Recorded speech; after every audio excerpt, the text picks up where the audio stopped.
Not surprisingly, they were a people who pondered deeply the meaning of life.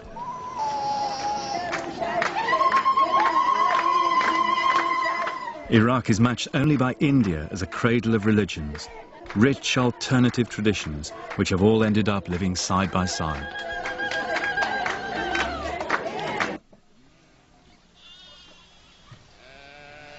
The history of Iraq, then, is rich in splendors and sorrows, the most gifted of civilizations and yet the most tragic, the first attempt by humankind to bring people together in organized societies with a measure of happiness.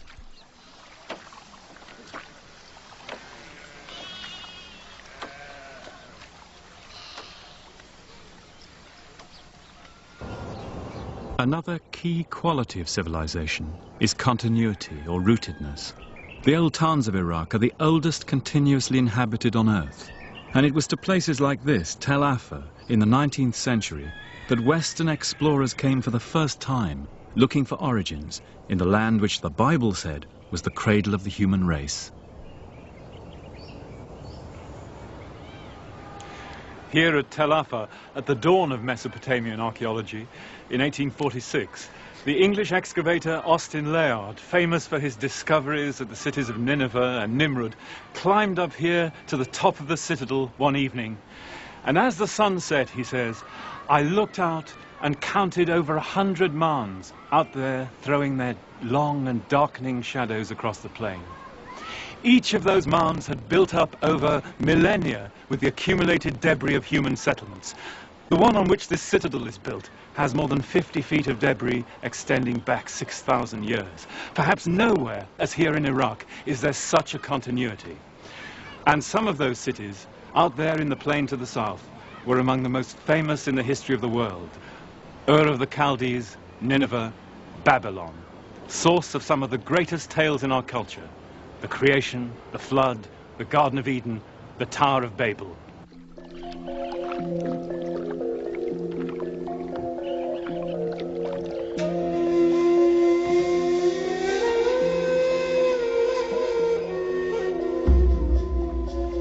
Those stories all come from the magical landscape of Iraq's deep south. Here, on the edge of the great alluvial plain of Sumer, is a wild and beautiful marshland where the Tigris and Euphrates meet. This was the biblical Garden of Eden.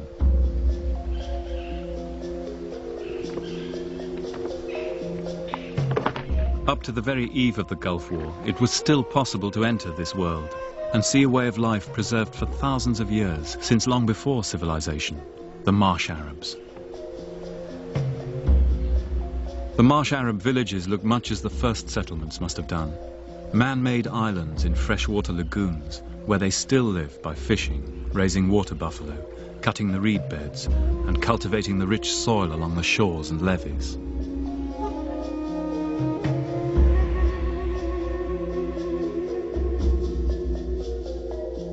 Their reed houses, some nearly 100 feet long, are still built in the same fashion as was depicted 5,000 years ago in the art of Sumer.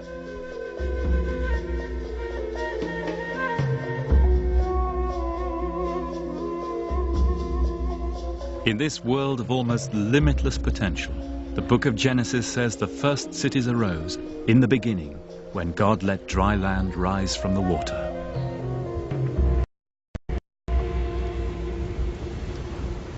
And in the beginning, said the Sumerian myths, was Eridu. Legend said this was the mound of creation, the first land which arose from the primal sea at the beginning of time. Here was a sacred shrine which preceded the first cities. At the root of civilization is the temple. Eridu is lonely, windswept and abandoned today. But it was one of the most famous places in the history of Mesopotamia. Not only did the Sumerians believe that this was the site of the mound of creation, they thought that here kingship, that is political society, first came down to earth, and that here the arts of civilization were initially developed.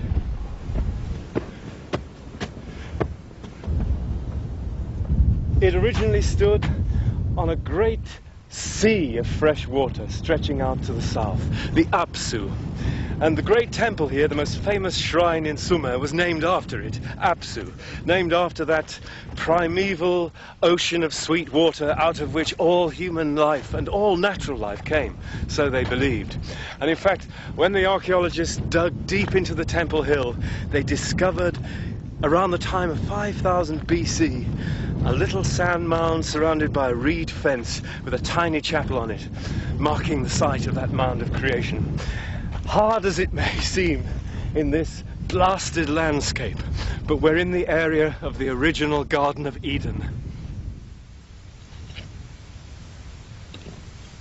For what the Bible calls paradise, Eden was simply the Sumerian word Eden, the wild grassland of the south, the natural landscape before the arrival of the city.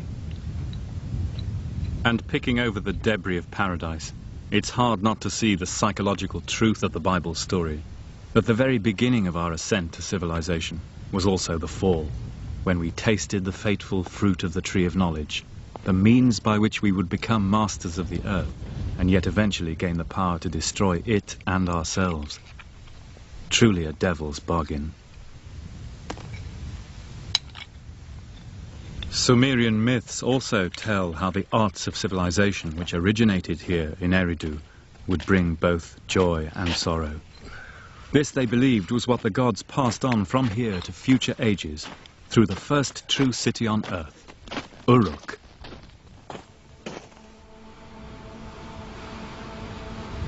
To get to Uruk today, you cross southern Iraq, skirting Ur and Nazariya, names familiar now after the war of 1991.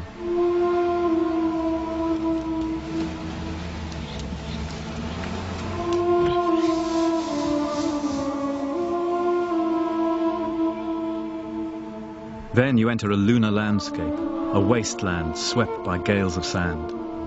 Immense mounds loom out of the haze in a furnace heat. It's 135 degrees out here in the summer.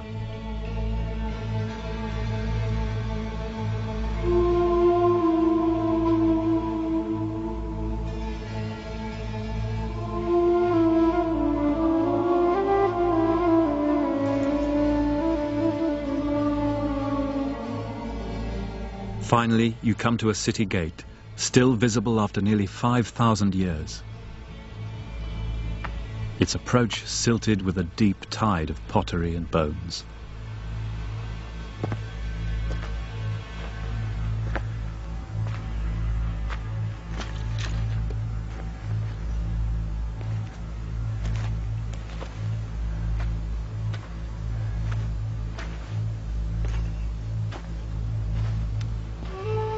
And what feelings of anticipation any city dweller of our planet in the late 20th century would experience, arriving at the place which more than any other has shaped our modern world, both in its triumphs and in its disasters. The first Westerner to stand here in modern times, the Englishman William Loftus in 1849, was simply astounded. "Of all the desolate sights I ever beheld," he said, "that of Uruk incomparably surpasses all." Still 50 feet high, the line of eroded walls curves round to the horizon. In the center of the city are the ruins of a great stepped tower, a ziggurat, on which had stood the temple of the city's goddess, Inanna, whom we know as Ishtar. The first city began as a religious center.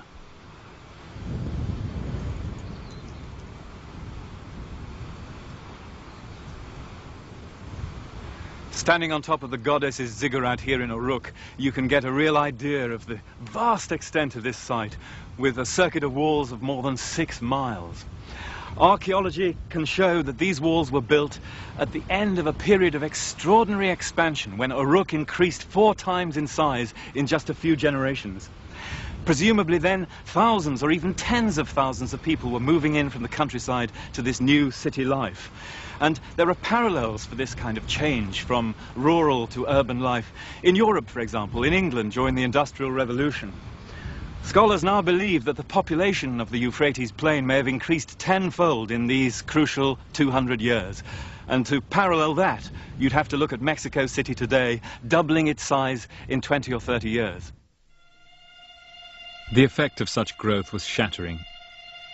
As far as the eye can see, this salt-encrusted plain was once big wheat country, with grain yields as high as the Midwest and Canada.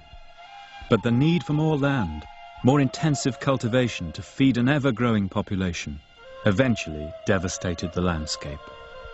We know now that civilization inevitably destroys the environment, but they discovered it here for the first time.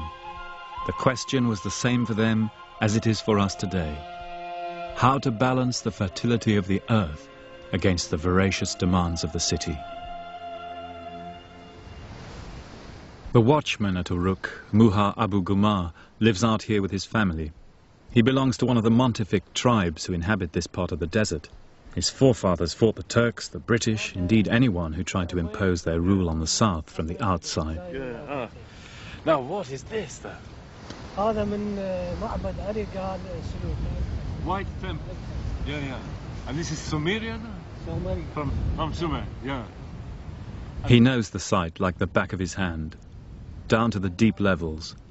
These massive foundations of old Sumer, a stone-built storeroom from 3000 BC for temple food and beer. Alcohol is a Mesopotamian word. God, this is amazing, isn't it? So, after Parthi and... With the ups and downs of any living organism, the city lasted through to about 300 AD. But by the Arab conquest it was dead, after a life of over 5,000 years.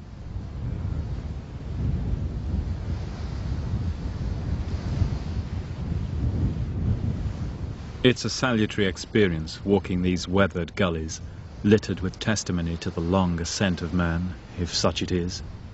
Here were enormous temples and palaces as big as cathedrals, their facades decorated with blue glazed tiles, just as you'll see today on the mosques of Iraq. This is from the IRAQI palace. So this is from the front of the wall of the palace. Oh my God. And from the Seleucid times.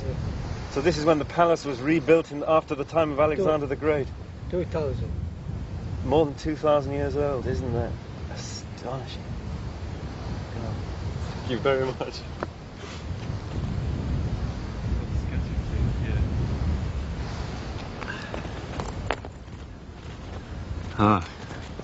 هذا عصر العبيد تاريخه 6000 سنة قبل الميلاد. So this is Obeid.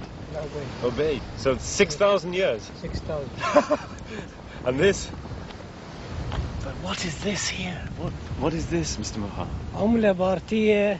It's money. It's a coin money, فلوس. of the Parthians. بارتية. So this is from Uruk in the time of the Roman Empire. Yeah. And this, I think I recognize. And from the deep past, hints of the enigmatic beginnings we saw at Eridu. Sumerian pottery, wheel-turned pottery, for the wheel is found here for the first time in history, along with so many other great inventions we still live our lives by today. Here was the first astronomy, the first literature, the first school, the first map of the world. Here they first thought of dividing time and space in multiples of 60, so that even now, whenever we look at a watch, we're still in their debt.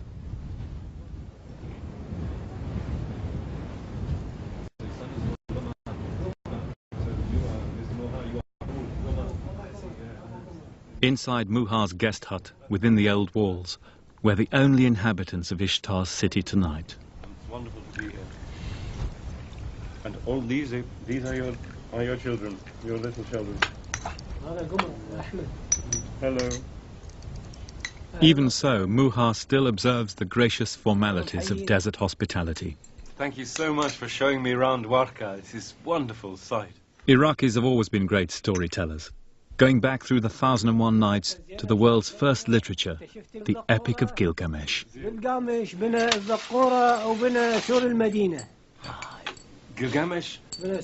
built the walls. Yeah. Gilgamesh built the walls. King of Uruk, first and best of heroes. His was the original tale of the flood and the great ark, known today to almost every child across the world. His last adventure was the futile quest for everlasting life, model for all searches from the Odyssey to the Holy Grail, Star Wars and Indiana Jones. And we know his story because of writing. Writing is first found in the world here in Uruk, maybe invented in this city by some unknown genius not long before 3000 BC. Without writing, there could be no civilization. And it was through writing that we humans found a kind of immortality, passing on our memory to posterity, so that even now we can go back with them, as they would say, to a far-off day, on a far-off night, in a far-off time, in Uruk, as the scribe writes, Gilgamesh, what you seek you will never find. For when the gods created man, they let death be his lot, eternal life they withheld. Let your every day be full of joy, love the child that holds your hand, let your wife delight in your embrace, for these alone are the concerns of humanity.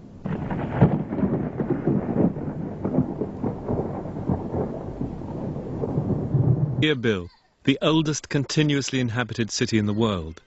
It's one of several mud brick towns in the north of Iraq, which have survived from the age of the first cities right up to our own time. Its great gate has been entered by conquerors from Alexander the Great and Tamburlaine to guerrilla armies in the recent wars in Kurdistan.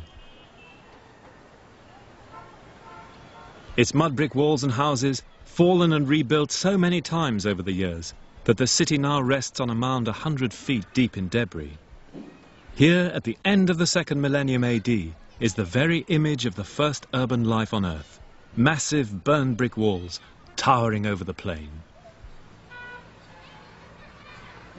If you could have flown over the densely packed workers' quarters of Uruk, Nippur, or Ur of the Chaldees, this is what you would have seen.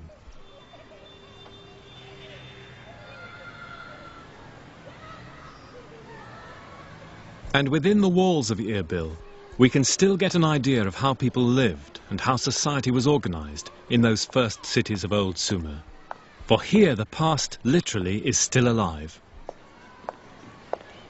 Inside the old citadel at Erbil, you find yourself in a maze of narrow lanes and alleyways fanning out from the main gate. And although the mud brick houses on either side have been rebuilt and destroyed countless times over the generations, the pattern of the streets is still essentially the same. There are 800 families here today, that's 4,000 people, organized into neighborhood wards just as they were in Ur and Nippur. So these were small-scale, face-to-face communities which knew each other or were related by kinship or marriage or from the old village, perhaps with a local shrine and a tiny little market, rather like later Islamic cities where each ward had its mosque, its souk and its bath.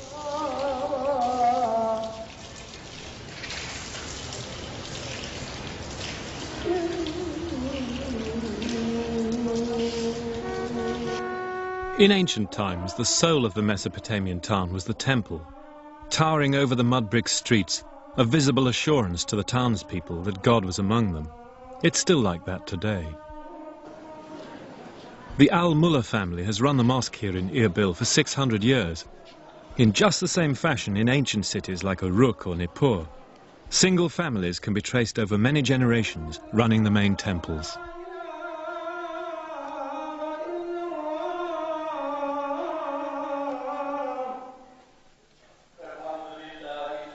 In this little corner of Iraq, the gods have come and gone. Ishtar, Zoroaster, Yahweh, Jesus, and now Allah. But the ritual of worship itself has remained.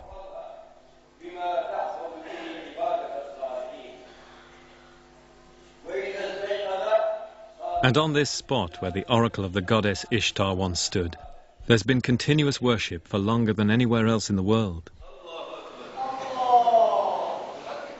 In such continuity, perhaps, lies one of the defining qualities of civilization.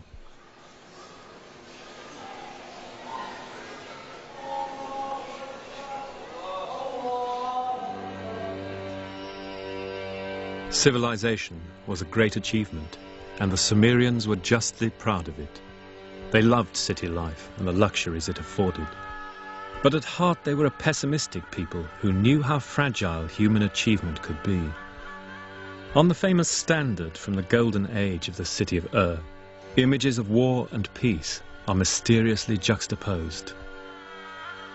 One of the great Sumerian myths tells how the goddess Inanna brought the arts of civilization from the god of wisdom, Enki of Eridu, like Pandora's box. Here were the delights of society, exquisite craftsmanship, beautiful clothes, the arts of sex and music. But civilization has a darker side, said Enki, which has to be accepted along with the good. There was the art of being mighty, the art of being kind, the art of straightforwardness, the art of deceit, the art of kingship, justice, and the enduring crown. The resounding note of a musical instrument, rejoicing of the heart, the kindling of strife, the plundering of cities, the setting up of lamentation, fear, pity, terror. All this is civilization, said the god of wisdom. All this I give you, and you must take it all with no argument, and once taken, you cannot give it back. In around 2000 BC, signs of foreboding swept Sumer.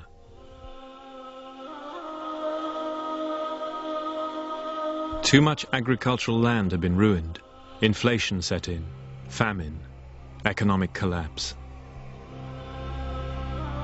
Evil, wrote the king Ibisin, is descending on our land.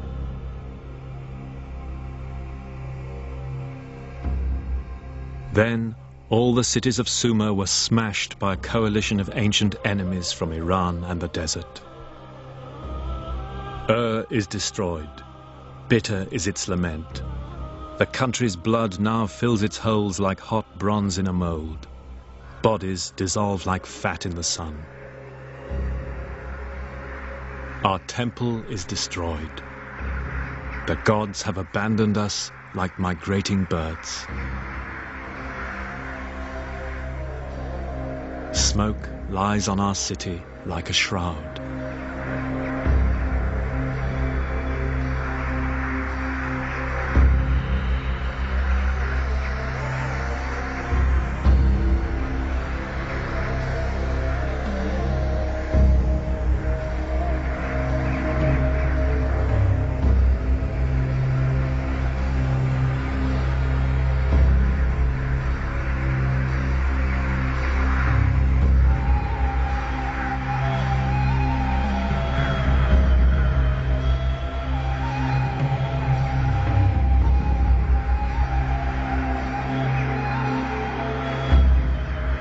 Their lament has echoed down the ages, to be heard again at Troy, at Dresden, at Hiroshima.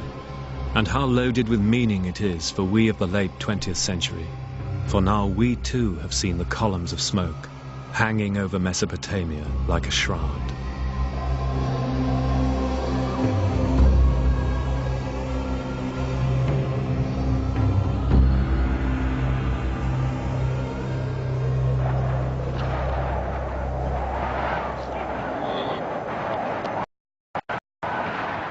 The people of Sumer would sing laments for their sacked cities for 2,000 years. Meanwhile, refugees fled Iraq on the caravan routes across the western desert, images evoking those of our own time. City dwellers become as one with nomads who'd never known a city.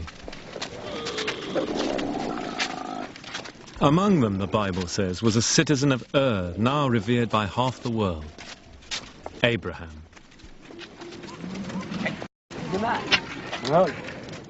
Witnesses to the ruin of civilization, faced by the unyielding harshness of nature. Cast out of Eden, for such people perhaps the old gods had failed. For Abraham, son of an idol maker in the old city of Ur, the disaster sowed the seeds of an idea which would change the world. An idea of stark simplicity, a single God, God the Father.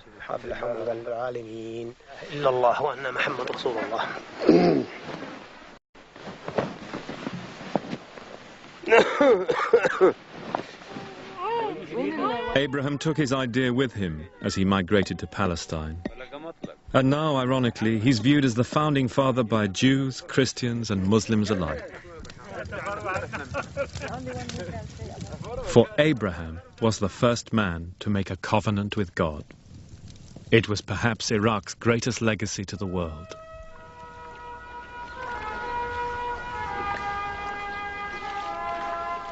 In the 7th century AD, Arab armies bearing the new faith of Islam swept into Mesopotamia, here at the cliff which gave the land its name, Al-Iraq. The coming of Islam to the land of Abraham was in a sense a homecoming, culmination of a long trend in the spiritual life of the Near East.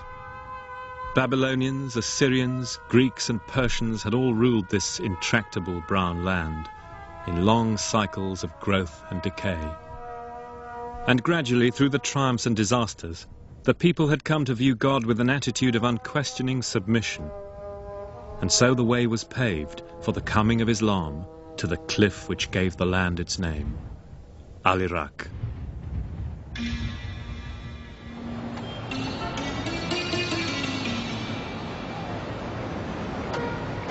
After the Arab conquest in the south of Iraq, Old Sumer, Islam took on a distinctive local form which remained true to its ancient past, Shi'ism.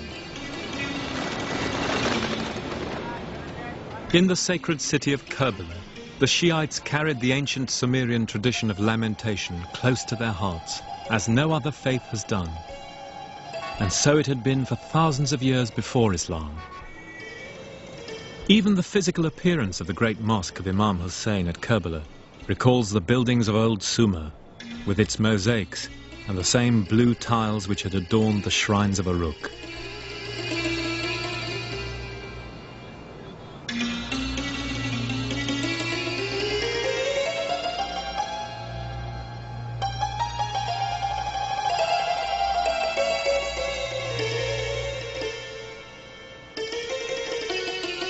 A true temple, as the Sumerians would have said, shining like a rainbow in the bright sun.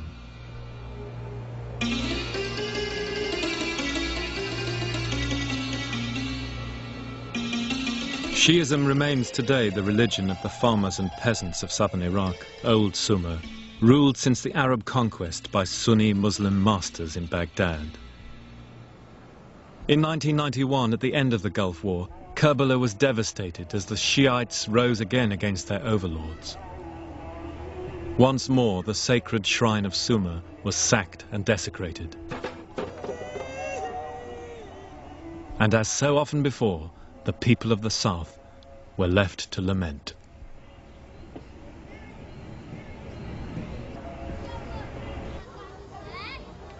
With such a tragic and turbulent history, it's amazing that so many different sects have managed to survive and flourish here.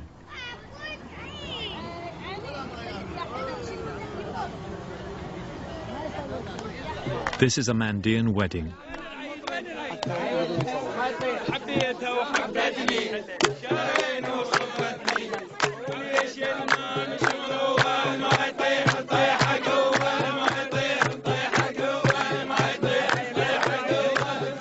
The Mandeans are an astonishing survival of ancient Mesopotamian religious traditions.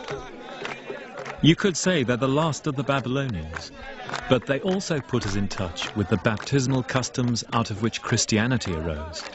For like Jesus, they call themselves followers of John the Baptist.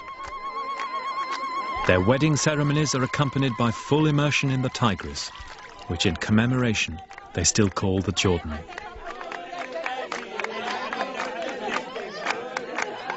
This is perhaps as near as we can get today to the culture in which Jesus lived.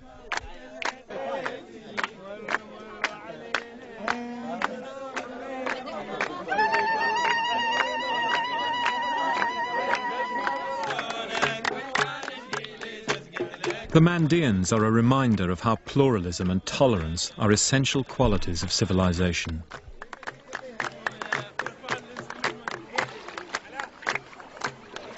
A reminder, too, of how ordinary Iraqi people, despite the catastrophes of their history, have preserved tenaciously the things they hold dear.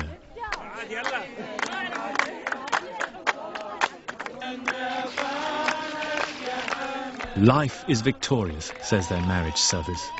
And indeed, what if a man gain the whole world and lose his soul.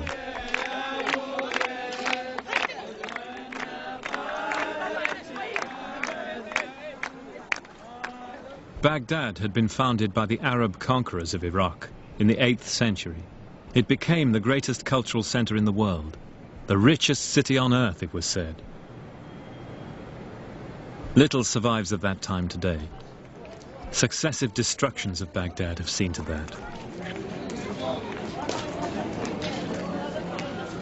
But in the center of the old city is the mosque of its patron saint, Abd al-Ghailani.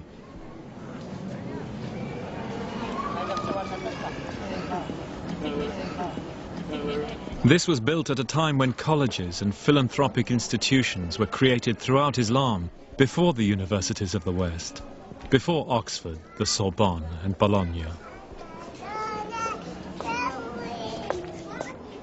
The civilized atmosphere of its courtyards brings to mind the great scholars of the past who learned and taught here.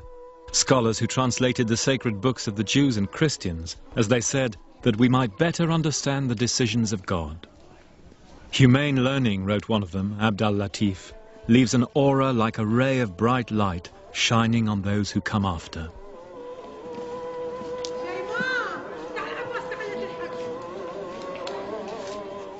And inside the shrine, you're reminded again of the old customs of Mesopotamian worship in the glittering Holy of Holies, whose magnificence distantly reflects something of that old pre-Islamic world.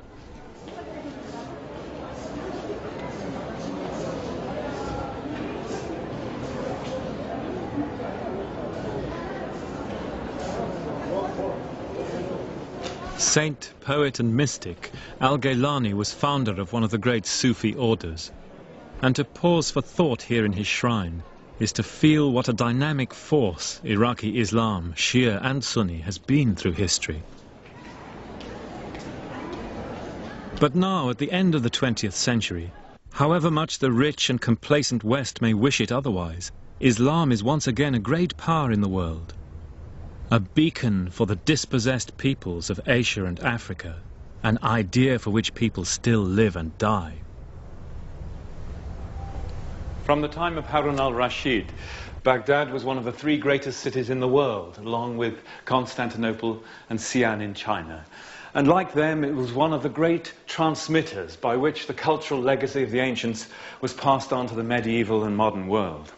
It's often forgotten in the West, but much of the Greek scientific and philosophical legacy was passed on to us by Arab scholars. And here in Baghdad in particular, the Mesopotamian legacy in astronomy and mathematics is found in medieval Arab texts, like this one. The library here at the Ghailani Mosque was founded in the 12th century, and some of its books date from that time, like this beautiful Quran.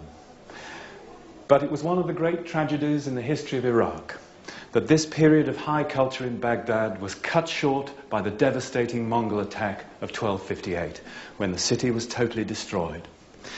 And in the aftermath, one of the survivors left this poignant note. I recovered this book from the river Tigris, where it was thrown by the Mongols. Year of the Hijrah, 656. That's 1258 in the Western calendar. I am poor for the mercy of God. Muhammad Abdul Qadr from Mecca. A testimony to enduring faith, not only in God, but in the power of the written word to create civilization.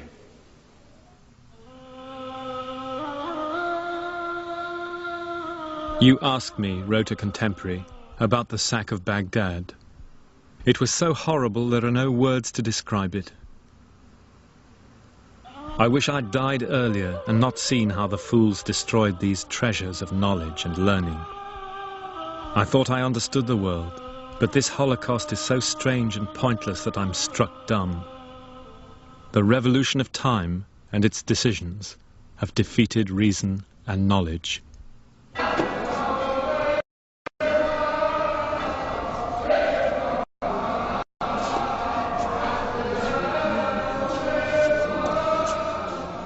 The destruction of Baghdad in 1258 and the wrecking of the irrigation canals was a turning point in the history of the Middle East.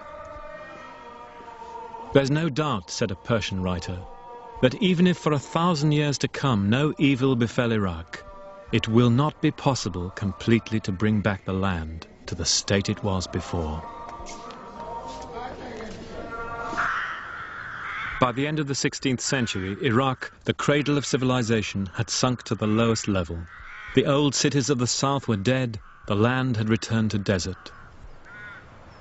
400 years of Ottoman rule left it plundered by a greedy military. The great events of the Renaissance, the Enlightenment, the discovery of the New World passed it by.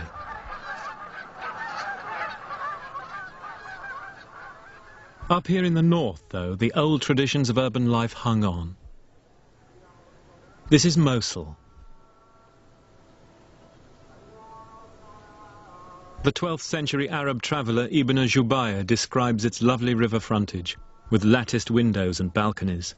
There could be no finer or more beautiful place than this, he said wistfully, to sit in the evening overlooking the river Tigris, talk to the people here who are cheerful, soft-spoken, kind and generous to strangers, fair in their dealings, civilized people.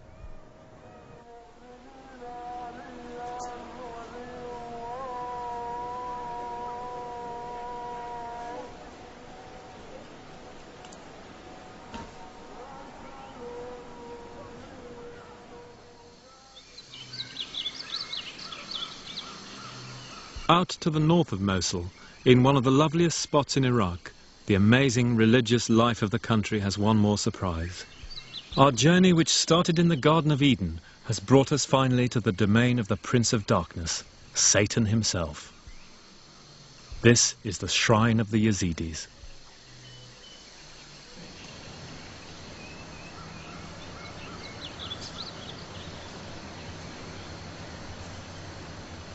On the wall of the Yazidi temple, the place of honor goes to none other than the serpent from the Garden of Eden.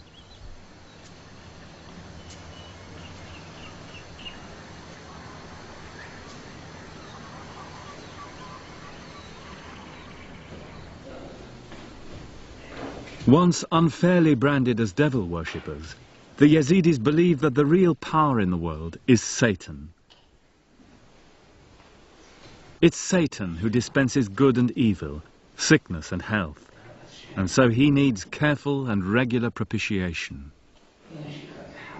Keeping a weather eye on the active presence of evil in the world, in their own way the Yazidis have come to terms with the devil's bargain of Iraqi history.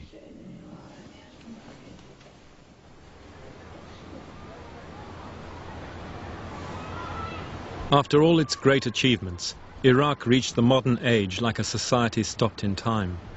Right up until the 1920s, its ancient towns looked no different from those of the 3rd millennium BC, save that the ancients built bigger and better and had a higher standard of living.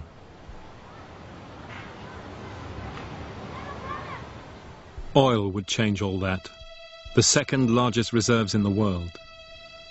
And with independence, Iraq once again became a name on the world stage.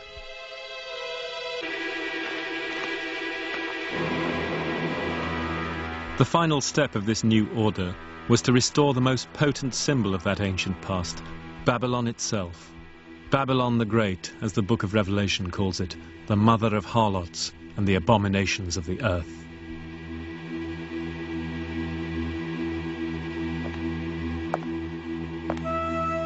Even during the height of the war with Iran, this colossal project went ahead, rearing up palace walls with armies of guest workers from Egypt and Sudan, where Jewish captives had labored on the original.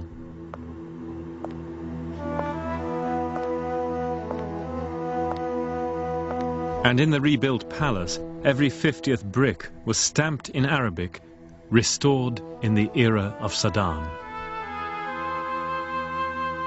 Just as in 600 BC, Nebuchadnezzar had advertised his own Babylonian revival for posterity.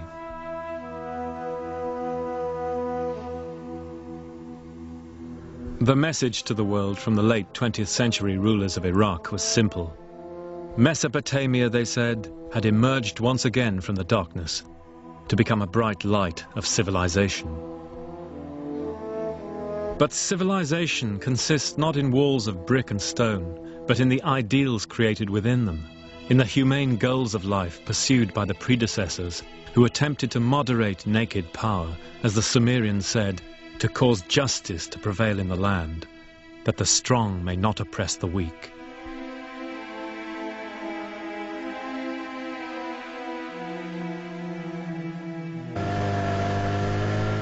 On the eve of the Gulf War of 1991, I returned to the marshes of southern Iraq. They'd been ravaged and then drained in the aftermath of the war with Iran. The water level had sunk, the waving green reed beds were now shriveled and brown.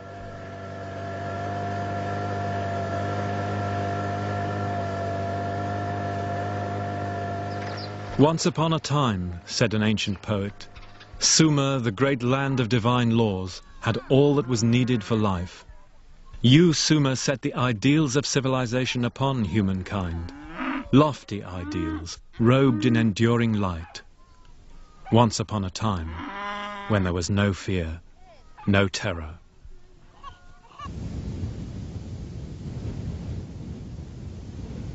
In 1991, a new war was fought in this desert where the first civilization arose, close to the ruins of the first city, Uruk. Another war fought over the natural resources of the earth on which we all depend. Another war supposedly for civilization against barbarism. It is as if history has come not to its end, but back to its starting point.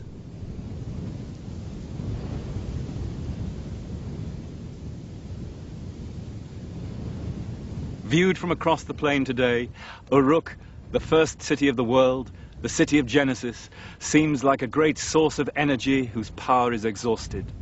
The wheel of history has turned full circle here, back to the conditions which held in the beginning, before the Sumerians patiently labored to turn this monochrome landscape into emerald green fields stretching as far as the eye can see, before they sailed their gaily festooned boats up the old track of the Euphrates from Nippur to rejoice in the spring festivals of the great goddess. As they saw it themselves, this was a heroic age, the age of Gilgamesh and the first city builders. And we city dwellers of the late 20th century in London and New York, Paris and Tokyo can take a vicarious pride in their achievement. But it is this desert landscape of Uruk which is the spectre facing the children of the 21st century.